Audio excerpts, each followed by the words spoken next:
Namaste, Jai Hind, and thank you for joining us on this edition of The Right Stand. If I were to tell you, ladies and gentlemen, that in the last 8 years we have built as a nation 55,000 kilometers of highway, would you know it? But if I were to put that in perspective and say that is enough to wrap around the earth 1.5 times, does that not make you feel good? It makes us feel good as a nation that we have been able to vaccinate the population of USA and the European Union put together 2.5 times. Does that not make us feel good? Also makes us swell with pride. More importantly, what have we done as a nation? The aspect of belief, knowledge, and knowing that this nation, we as a country, are working towards that goal of becoming a developed country by 2047. Prime Minister Narendra Modi at the G20 has endeavored to pitch India as a problem solver, as a nation that has solutions. Are we ready? Are we ready to live up to that commitment? That's the big question. India was at the center stage as Prime Minister met the world leaders. He has set the tone for India to be the thought leader, with a large part of the Prime Minister's message also making its way towards the overall consensus note that emerged post the G20. We'll talk about that in detail, but here's what happened in Bali.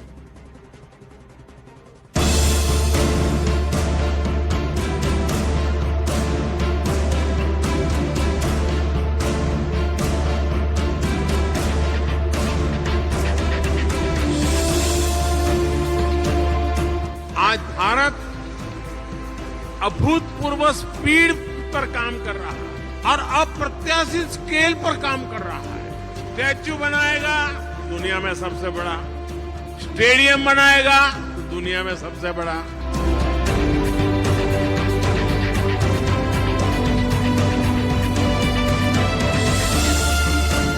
आज भारत कितनी ही दवाइयों की supply में, अनेकों vaccine की manufacturing में दुनिया में नंबर 1 है।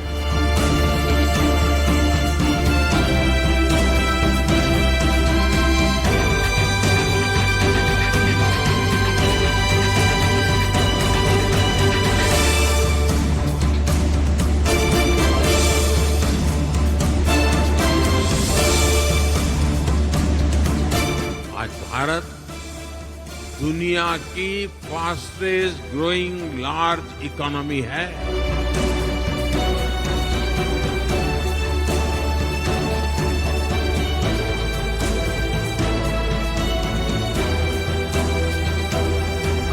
...2014 के पहले और 2014 के बाद के भारत में बहुत बड़ा फर्क जो है स्पीड और स्केल में।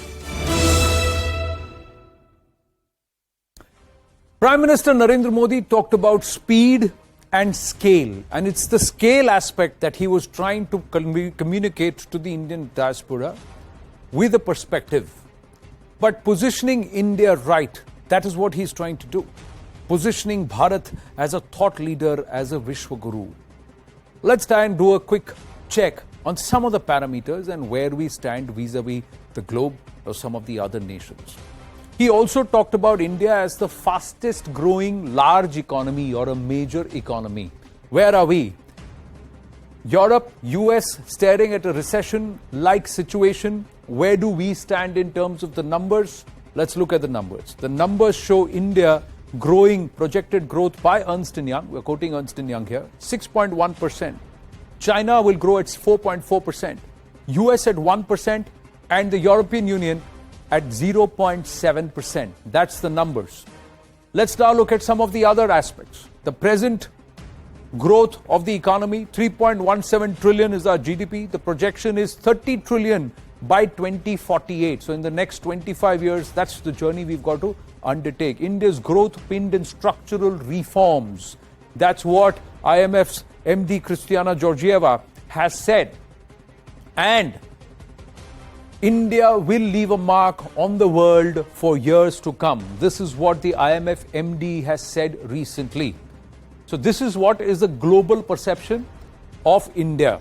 And this is where we are in terms of our growth. So are we doing well? Of course we are. Can we do better? Well, that depends upon us, ladies and gentlemen. Positioning India right, let's try and look at pinning down inflation. Now, this is a challenge.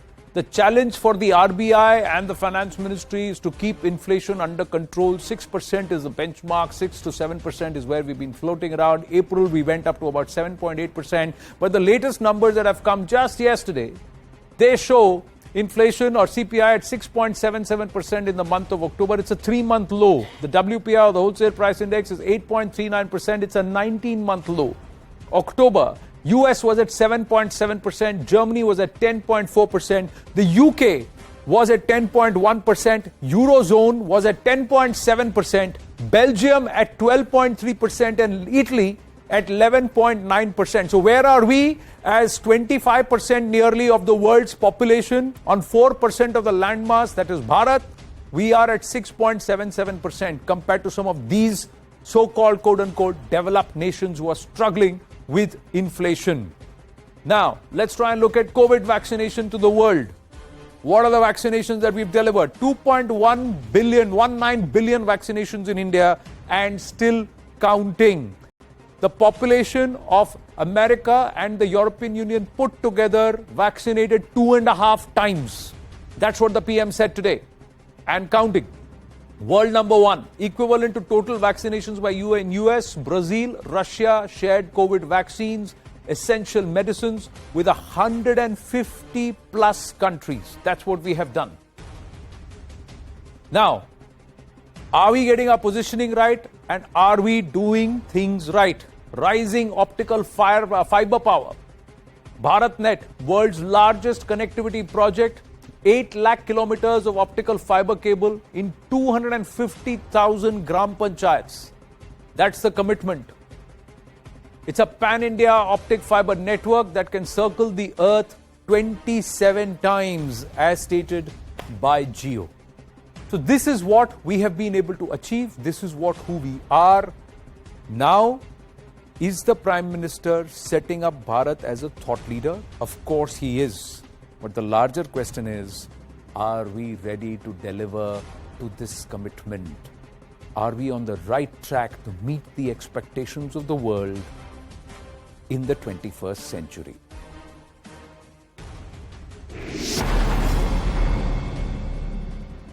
Joining us this evening, Ambassador Ashok Sajjanhar, Rajat Sethi, Dr. Swasti Rao, Associate Fellow at the Manohar Parrikar IDSA, Europe and Eurasia Center, and also Sanju Verma, National Spokesperson of the BJP. Namaste to the ladies and the gentlemen. Thank you very, very much. So it's a very good Jai Bharat, Jai Hind movement. And frankly, Ambassador Ashok Sajjanhar, when the Prime Minister was rattling out those statistics and those numbers, I was wondering, we've done so much. We've got so much to talk about. And we are somewhere lost in this self-loathing saying, are we a nation which is really achieving?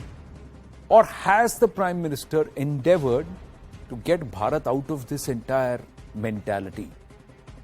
And while he is doing that, Ambassador Sajjanhar, what are we doing? Are we in line with his vision? No, I think, India has achieved truly remarkable things. It is the issue of a narrative, the story that you build.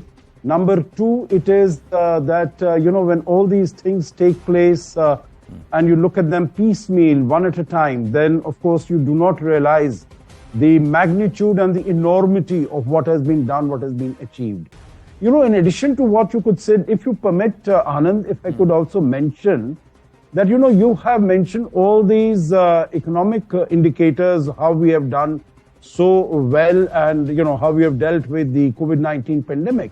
But I think in addition to all these economic indicators, if I may suggest, that India has been able to achieve this while also being a democracy, while also being a vibrant democracy with, elections taking place all the time and the leaders being judged by the people all the time. So I think this combination, which, if you remember, one of the Quad meetings, the Prime Minister said that India has, in fact, President Biden said that India has demonstrated that democracies can deliver. So I think in the case of India, it is our democracy which has truly delivered.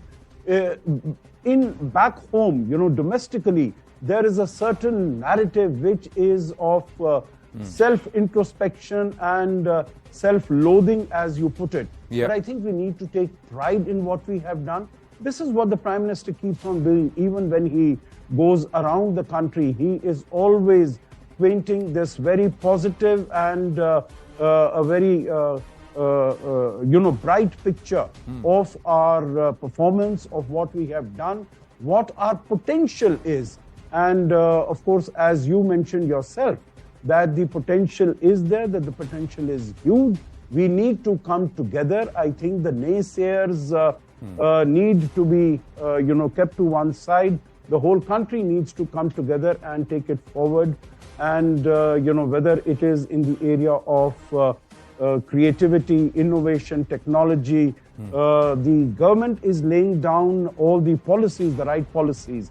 It is for the people and the business and the industry to take full advantage and to take the country forward. Well, it is. And I will tell you that it was not just Dr. Subramaniam Jaishankar Swasthira. Even I had that moment when I went on foreign soil and I took out my phone and I said, this is a QR coded vaccination certificate, and the immigration person on the other side was surprised. And I said, no, India, all of us have this. And all other nations, all other people standing behind me, they all had chits. Some torn, some laminated, some put in some plastic cover to save it. It was like that. And it was a moment of pride for me. But the larger question is, how much of this positive story is actually going to manifest in benefit for India or a place for India at the high table? We are not still part of the UN Security Council. We still we are not part of the NSG. We still don't have a say in what happens in the Indo-Pacific individually. We have to lean towards China, or we are seen leaning towards the US. So we are still battling and sandwiched between these hegemonistic entities. Well, good evening, Anand. And you see, a part of what I wanted to say is already covered by Ambassador Sachin Hart, that I guess naysayers need to be just ignored. You know why? Not because of any other reason, but because India has done astoundingly well. And you mentioned, because since you started with the digital goods, okay, and how proud you felt as an Indian when you took out the QR code. You see, since the G20 Summit is happening, do you know how India can really, with respect to policy making and delivery, has had a digital cornerstone, and it's been taken absolute note of. Let me just tell you a little bit of a thing that will make you feel even more proud. Our UPI and all these things, they have already reached about 7 countries like Oman, Singapore, Bhutan, France, Nepal, even the UAE, Japan was interested, etc. And last year, India led the world in digital financial transactions, clocking, how much? 48 billion transactions, which was 3 times the China's number, okay? Almost 6.5 times or 7 times that of the US, Germany, France and Canada put together.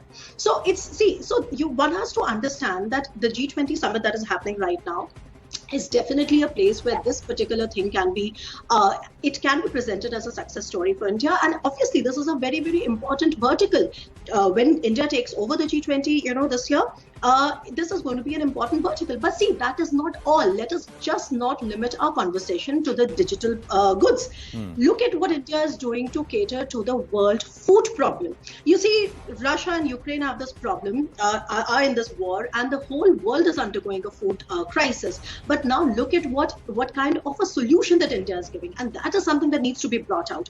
You know what India is giving? India has been lobbying at the UN, right from 2018, which is about 4 years ago, to actually, give millets okay, the rightful space in food security. And because of India's incessant efforts, it was, I think, at the 75th UN General Assembly, meeting, when the United Nations said that, okay, 2023 is going to be the International Year of Millets, okay? And you know why? Because it sounds very simple, but millets are actually pest resilient, millets are actually drought friendly, millets are actually far environment friendly, and they can really solve the world hunger problem. And then millets. So, what I'm saying is that India just doesn't only talk, whether it is the digital public goods, or the current problem that the world is undergoing, the food crisis. India is trying to put a way forward with solutions that are, and the solutions that are also farmer friendly, by the way, the agri-diversity, farmer friendly.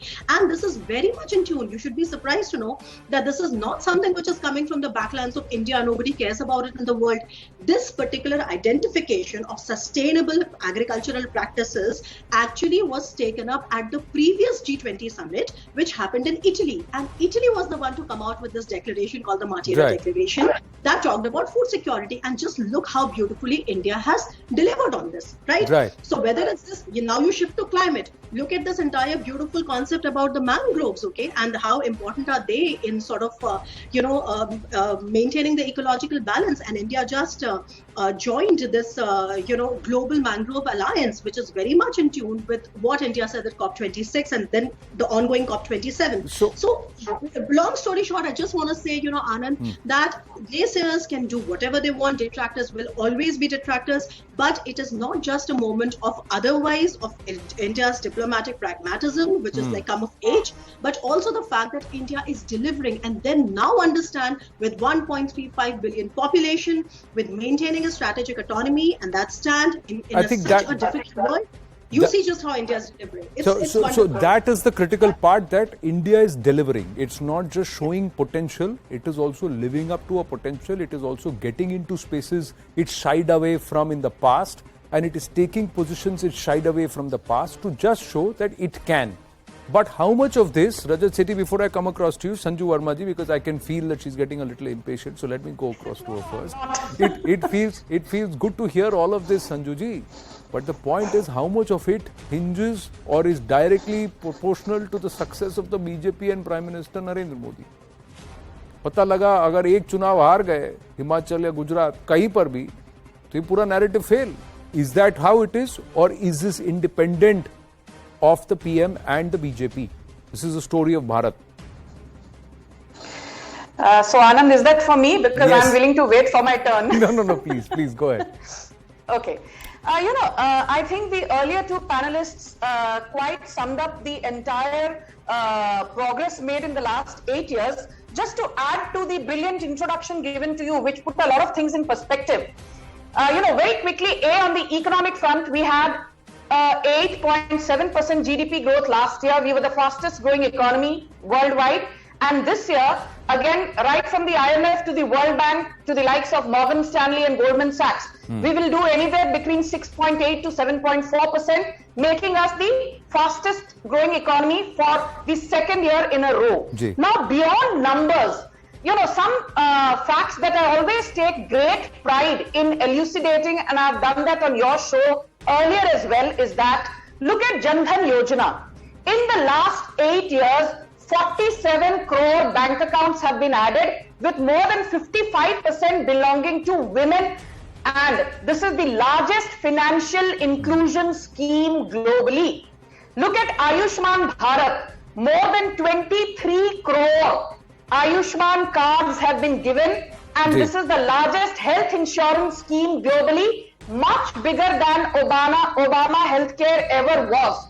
Or for that matter, you look at the Swachh Bharat mission. We are all aware, Anand, that prior to Prime Minister Modi taking reins in 2014, the basic sanitation rate in India was a measly 39%. Today, by and large, India is ODF, open defecation free, with almost 12 crore toilets, that is 120 million toilets having been built. This is the largest sanitation scheme globally. And I will quickly just come to one more point. You made a very interesting point about the fact that India is not a member of the NSG. Yes, that's right. India is not a permanent member of the UNSC.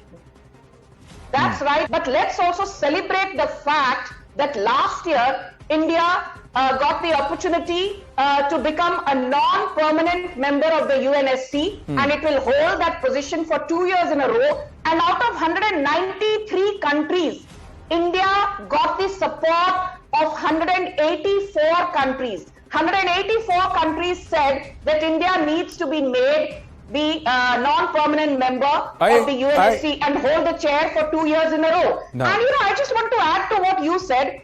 Let's be very clear. Diplomacy is about dialogue. Diplomacy is about having channels of communication open. But I also feel that diplomacy is not just about what you say or what you don't say. A lot is conveyed through the body language. And look at the body language of Prime Minister Modi. Look at the manner in which Joe Biden comes forward to hug him. What I'm trying to say is that the ease, the grace, the confidence which Prime Minister Modi displays repeatedly on international forums is a telling story in itself of how India has arrived and is here to stay. See, there are two ways of projecting it. But you set up your story brilliantly, but you didn't answer my question. How much of it hinges on electoral success of the BJP? And how much of this narrative will hold despite or in spite of the success of the BJP and PM Narendra Modi? No, Anand, I think that's a very important question. Without taking too much of your time, let me tell you that be it sanitation, be it financial inclusion, be it having 105 unicorns with more than 75,000 recognized startups, all this has largely happened in the last 8 years because BJP has been repeatedly voted to power with a thumping majority. So you need to be in power to execute your vision and to put plans into implementation. You need to have numbers on your side, and that has happened because of the charismatic leadership of Prime Minister Modi, which has only gone stronger from 2014 to 2019. So if the just 10 seconds. In 2014, BJP won the general elections with the blessings of 17.6 crore voters. In 2019, that number snowballed to 23 crore people. And as we go into 2024, I can tell you with a lot of confidence that more than 27 to 28 crore Indians will vote for the BJP with no ifs or buts. You're sticking your neck out there and saying it will 22 will balloon further up to 27, not snowball. But I understand what you're saying. So 17 balloons up to 22 and 22 balloons up to 27. That's your confidence speaking. But how much of it hinges on electoral success and how much of it is governance, Rajat Sethi? And is the world waiting for Modi or PM Modi and the BJP to stumble electorally or in their fortunes? Or is this beyond crisis? Is this something which is for a nation, irrespective of who comes to power, who stays in power? This is a story that is going to, or a cart which is already on the roll and will continue to move in that direction. Anand, I think at least from the India's point of view, India doesn't see the world as a zero-sum game. It is not as if India gains and other loses. There might be a few negative actors who might want to not see India and not see Prime Minister Modi rise and continue to gain the popularity that he carries on. I mean, without doubt, I can say that there is one leader who is maximally popular, not just within his country, but the diaspora around the world. It is Prime Minister Modi. This is why he's respected. And the confidence that we see in Prime Minister Modi's body language is because that he has the blessings of 140 crore people behind him. That is what gets reflected in this, and that gives him the confidence to negotiate some of the best deals for India. Also, keep in mind that though we've talked about all the positives, this G20 summit was under a close focus as to how much of leadership positioning can India do vis-a-vis the Ukraine-Russia war. Yeah. India has to explain its oil policies, that we're procuring oil from Russia, and it needs to ensure that the G20 members, the fellow members, understands India's predicament. And that would be the success of India's diplomacy. At least at the start of the war, the messaging that went out that India is trying to use this opportunity to buy cheap oil, and we were not able to handle the narrative around that. And let me be frank here that it was our foreign ministry, led by the Prime Minister at the helm, who really started working very hard to change this narrative, and that is very, very important. Going forward, India will take on the mantle of G20, and I believe by then India would be expected to not just provide leadership in the space of technology, finance, and the other areas, but also bringing in stability into the geopolitics that we see today. India has to come out and use our. We'll be the most populated country in 2023. We will be touching 1.5 billion, and we will cross China. So we will be the biggest democracy, the most populated nation, the youngest country, the fastest growing country. These are the badges that we will carry on when we move on to the next G20. And with Prime Minister Modi at the helm, we will have to take decisive leadership positions to drive the nation, to drive the world forward. True. We also have there is also that handshake moment with Xi Jinping. China does not even count India as an adversary. It looks only at the US. That's the level. And despite all the fight, Galwan and browbeating and banning of apps, Ambassador Sajanhar, if you look at our balance of trade, we have only started importing and buying more from the Chinese, and our balance of trade is still lopsided. It's touching a number which could be worrying. I just get the exact number. But this is something which we have to realize. Does the world look at ourselves as equal, or we'll have to continue to strive harder to fix our narrative, get it right? You know, there is, Anand, that's a very important point you make. One is the reality and the other is the narrative. Now, as far as India's trade with China is concerned, you are right that, in spite of taking action against China, the trade appears to be increasing. I think I would really like to have a closer look at the numbers. The trade is really handled by the private industry, by the private business. As far as the government is concerned, as far as the official interactions with China are concerned, whether it is in terms of investment or it is in terms of import of technology, we have made sure that that is not happening, whether it is Huawei or any of the other major technology firms. But as far as because under the WTO, we cannot stop individual business from importing from China. I think that is something that we need to do. But, on the question of trade, if I may just add one more sentence, which is that I think all the, the normal imports that we undertake from Sir, I have the China, number here. like, Now China's trade imbalance, balance of trade imbalance has cumulatively exceeded $1 trillion. This is according to estimates. That's the number I was trying to get. Yeah, this is with the whole of the world. It's not a number only with India. But I see that, trade with India also has worked over this period since 2020 against India's interest. But the point very quickly that I want to make is that, so this is sir, sorry to interrupt you. Now, I've just found that my research team had sent it. I wanted to get the numbers right, so I was just looking for it. For example, we import 68% drugs API from China, 75% of the toys in India are of Chinese origin, 55% capital goods, 27% automobile components, electrical and electronic equipment, 50%. So, and the trade balance with China, given this imbalance, has cumulatively exceeded $1 trillion according to estimates. So this is just India, sir. No, it cannot be $1 trillion, Anand. Let's face it. Our total imports every year from the world are about $600 billion. So, there is something wrong with this data that you are reading. It cannot be cumulative. It's cumulative is what they have said. So I'll check on this. I see. Okay, cumulatively. Yeah.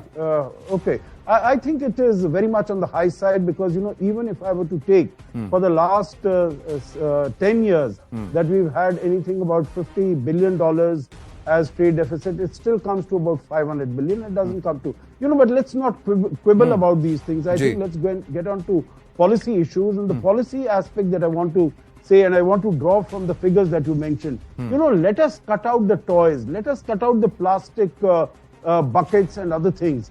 As far as intermediate goods are concerned, even API has come down very significantly. If you remember, at the start of this Galwan thing, we used to import more than 80% API for a large number of vaccines and antibiotics from China. that has come down. I think it will take a little time, and we need to strengthen our own manufacturing, our own production. Many initiatives have been taken, meaning you know them very well, better than anyone else, whether it is the PLI scheme, the productivity linked incentive scheme, the IBC, the GST, etc. So many initiatives have been taken. And I'm sure going forward, this is international trade is not a thing that you can switch it on and switch it off. Correct. So I think the action is being taken in the right direction. The message has gone to China very clearly, Anand. Otherwise, there would not have been all this, clamor when Wang Yi came here in March. He said, let us restore the trade and economic cooperation because go back to business as usual. When the Chinese ambassador left this place just about a month ago, this was also the, See, but these are the ways of the Chinese. So today, if Xi Jinping, for us, I'll tell you, if India did not matter to Xi Jinping, that shake hand moment would not have happened. The PM and Xi Jinping and Mrs. Xi Jinping wouldn't have been there. And the shake hand moment and that photo op moment would not have happened. I'm going to extend this just by 5 minutes because both Swasti Rao and Sanju Verma want to make a point. So Swasti Rao first and then Sanjuji, I'll come to you. Please yield. Yes, Swasti Rao. Anand, just one thing to what Ambassador Sajjanhar was saying. Yes, he's correct. Actually, the trade deficit with China, of India, is actually around $75 billion. And the overall trade is, again, more than $100 billion, which has grown up, I think, by about 30% or so. Right. So it's not really 1 trillion, okay? So please correct it. He's right. So that's where it stands. So we need to correct that one. The second thing that I want to add is that's why I raised my hand, was because, you see, part of this boom in trade is not really happening because of political decisions, okay? Please understand that the way China has literally seeped into the global supply manufacture chains and supply chains, is also one of the reasons why China cannot really be, it's the decoupling or the lessening of trade is not so easy, okay? It's easier said than done. And then let me also tell you, a couple of things that would probably interest you, since we are discussing G20 and all the dynamics there, etc. And Xi Jinping shaking hands with Prime Minister Modi. And of course, I think my personal favorite would be Modi Modi and Macron met, perhaps. That's my personal favorite, but nonetheless. So I want to tell, two things. One thing is that, you see, when it is about the COVID vaccines, right? So there's no doubting the fact that India is a Vishwa Guru, okay? India has been trying really hard and India has distributed vaccines. But you see, there is one challenge that remains, is that out of the 10 billion doses which are given worldwide, only 1% have actually been administered to low-income countries, right? India has systematically called for removing these trade barriers, but look at who support these trade barriers. It is the developed world. It is the UK, it is Japan, it is Germany, and we have great bilateral relations with them, right? So these are the kind of things that India has to use its leverage, okay, to get the TRIPS waiver that we require, something very, very specific. Similarly, I wanted to mention another point about the G20, etc., which is that this is the moment of the global South, okay? Also, see, G20, it kind of, it started in 1999, but then it was happening at the ministers level, okay? Now, it was after 2008 that it was actually raised to the apex level. If you look at from 2008 until 2022, which is about 14 years, it is only 4 times that a developing country held its presidency. So when India is now holding its presidency, I'm sorry, the point is not to just divert to that, but the point is to show that the South, the voice of the global South, is so much a thing to reckon with, and India is actually at the forefront of it, right? So it's leading the voice of the global South. I'm interrupting you because I have paucity of time. So Sanju Verma, okay, all right. In this case, Sanju Verma, the case is made that it is India's time, and the Prime Minister is making that case. I'm coming back to you to say, are we really using this clout where it matters, where the narrative is set? The people who are setting the narrative, the nations that are allowing these narrative derailers or India baiters a free run, are we really going after them? Because then we have to assert ourselves at those places where we'll protect our interests. Are we doing that ably? Anand, I think that's a very relevant question, and I'll just tell you, I think the most important thing, which I'm sure all your panelists here will agree with, the most important measure taken by Prime Minister Modi in the last 8 years, I will just name one. which shows that Indian diplomacy and Indian heft has come of age, is our decision to not join the RCEP, the Regional Comprehensive Economic Partnership, 3 years back at the ASEAN Summit held in Bangkok. Prime Minister Modi categorically said we will not join the RCEP because it does not take care of some of the key stakeholders who make India the third largest economy in terms of purchasing power parity. It does not take care of the interests of our farmers, of our manufacturers, of our service sector constituents, of our startups. So I think that was a big decision, and I remember Prime Minister Modi came in for a lot of flack. And if you recall, just in 20 seconds, when we refused to join the OBOR, One Belt, One Road initiative, everybody said, oh, India is lost out on a huge opportunity. Do you know today, thanks to the One Belt, One Road initiative, more than $100 trillion is apparently the debt that China owes to its banks. And if actually the banks start cleaning their books, the entire banking sector in China will come crashing down. And But these are not numbers I'm it has overextended and overexposed itself. Domain. Yeah, it has overextended and overexposed itself, and that is a serious challenge. India also did not enter into a US-led coalition of some of the ASEAN nations, 10 nations of Southeast Asia, and it stepped away from it in September. But when you assert yourself and slowly trying to position yourself, you are trying to do it softly and smartly. You are also saying you have the ability to deliver. But is the collective conscience of the country there? Unless this 1.3 billion, 1.4 billion population wakes up to this reality and embraces this vision, will we be able to deliver the commitments that we are making via our Prime Minister at a global platform? That's the big question. We've done it with vaccines, we've done it with roads, we've done it with toilets, we've done it with optical fiber. But this is just the start. That's what I'm saying. Well begun is half done, but we still have got a long way to go and many more promises to keep. And on that note, I'm going to wind up. Thank you very much to all our panelists. Ladies and gentlemen, as we take a short break, this is what's coming up next. It's the Union Home Minister Amit Shah at the Gujarat Adhiveshan throwing down the gauntlet at the opposition led by the Congress party. Will you clear your stand on a common civil code? Is this an indication saying, we are ready if you are ready? We debate that when we come back. Stay with us.